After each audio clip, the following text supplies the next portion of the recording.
تو کہتے ہیں کہ ایک عارف کے ہاں ایک مہمان آ گیا. اگرچہ تاریخ اولیاء میں اس عارف کا نام حضرت باقی باللہ لکھا گیا ہے، اور کہیں اور عارفین کے بارے میں بھی ایسے واقعات ہے. کیونکہ حکایت ہے، آپ اس کو تحقیق کر سکتے ہیں. میں نے بھی کہیں کتابوں میں پڑھا اور سنا ہے اپنے عارفین سے. اور یہاں کشمیر میں بھی ایک ولی کامل ایسا رہا ہے، اس کی بھی ایسی کرامت ظاہر ہوئی ہے. اور یہ سمجھنا کہ جو اس ولی سے کرامت ظاہر ہوگی وہ ہر ولی سے ہو سکتی ہے، اس میں کوئی شک نہیں ہے. وہ کہتے ہیں کہ اس کے ہاں ایک دن ایک مہمان آ گیا، ٹھیک ہے. اور اس مہمان نے کہا کہ وہ رات کو ادھر ہی رہنے والا تھا، لیکن حضرت کے گھر ممکن ہی نہیں تھا کہ وہ اس کی خاطر و مدامت کے کریں. وہ خود بزرگی میں تھے، ضعیف العمری میں تھے. تو اس وقت ایک نائی آیا تھا حضرت کی حجامت کرنے کے لیے.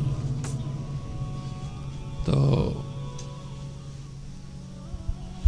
پھر حضرت نے اس نائی کو بلایا، کہا کہ یہ مہمان ہے میرا، یہ کچھ معاوضہ مجھ سے لے لو، لیکن رات بھر اس کی خدمت کرنا اور صبح مجھ سے ملوانا، کیونکہ ابھی تو لیٹ ہو گیا، میں اس سے ملاقات نہیں کر پاؤں گا. نائی نے اس کو اپنے ساتھ لیا، گھر پہ بٹھایا اور پانی لایا، اس کے پیر دھونے لگے، اس کا سر دبانے لگا، اس کے جس میں سموٹھ وغیرہ سارا کچھ اس نے رات بھر اس کی خدمت کی.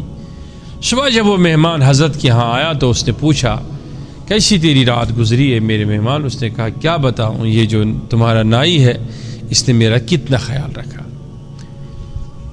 کھانے کے نوالے ہاتھ سے توڑ کے کھلائے، روٹی خود پکا کے کھلائی، بستر خود لگایا، پاؤں میرے دھوئے، ٹانگیں دبائی، سر دبایا، اتنا خیال رکھا. میں اتنا خوش ہوں کہ میں سمجھتا ہوں کہ اس کی تربیت کتنی عظیم ہے.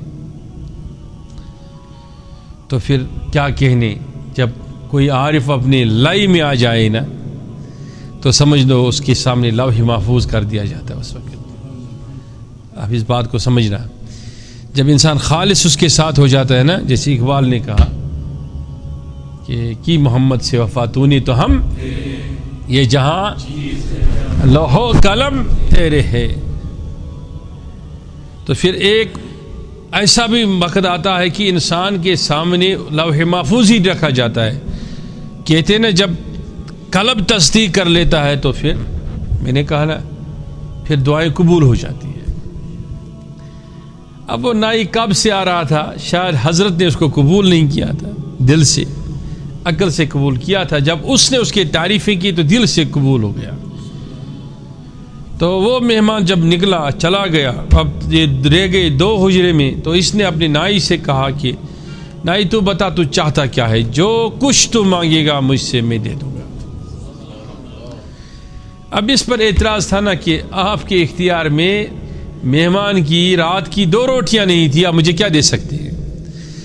لیکن نائی نے ساری زندگی خدمت کی تھی، وہ بشری خصائل سے بھی حضرت کے واقف تھے، اس لیے اس نے کہا کہ ابھی تو مزہ آ گیا زندگی کا، حضرت کے سامنے لوح محفوظ ہے، چلو مانگ ہی لیتے ہیں. اس نے بڑا دل کے کہا کہ حضرت وعدہ تو نے بڑا کیا، لیکن میں مانگوں گا، پہلے وعدہ کر لو کہ بعد میں آپ دینے سے مکر نہ جائے.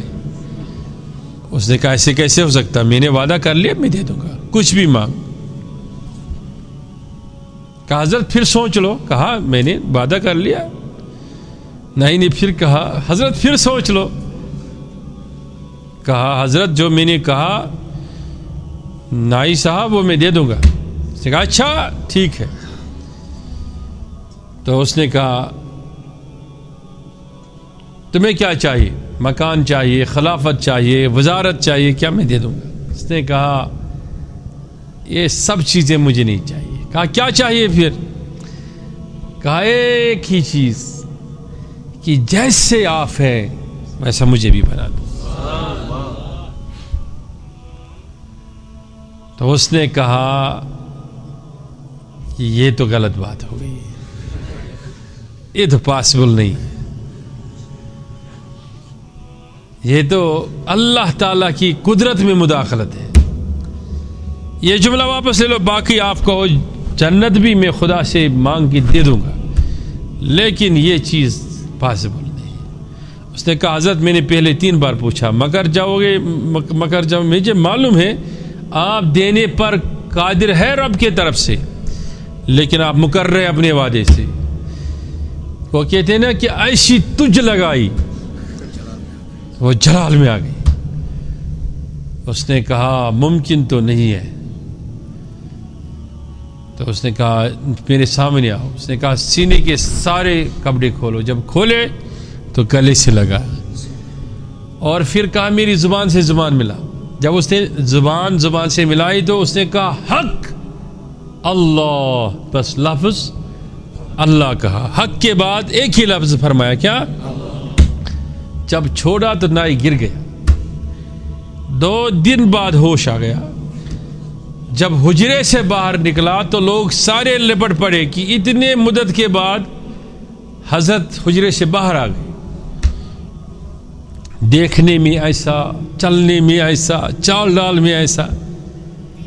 بس پھر اس کو جب مریدین پریشان ہوتے تھے کہ کیسے پہچانے، ایک ہی چیز سے وہ پہچانا جاتا تھا. جب وہ کھڑا ہو جاتا تھا تو اس کو کپ کپی ہوتی تھی. وہ بوجھ ولایت اپنے دل میں سنبھال نہیں سکتا تھا.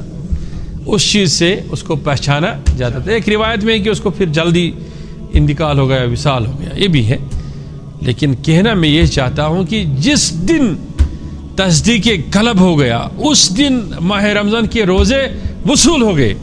اور عرش والا اور فرش والا تمہیں کہے گا کہ میں ہی تو تیرے تلاش میں تھا اور میں نے بہت ڈھونڈا تمہیں، اور اس طرف لانے کے لیے بڑی وحدت کی کوششیں ہوئی. اب تو آ گیا ہے، اب تو بتا تجھے چاہیے کیا.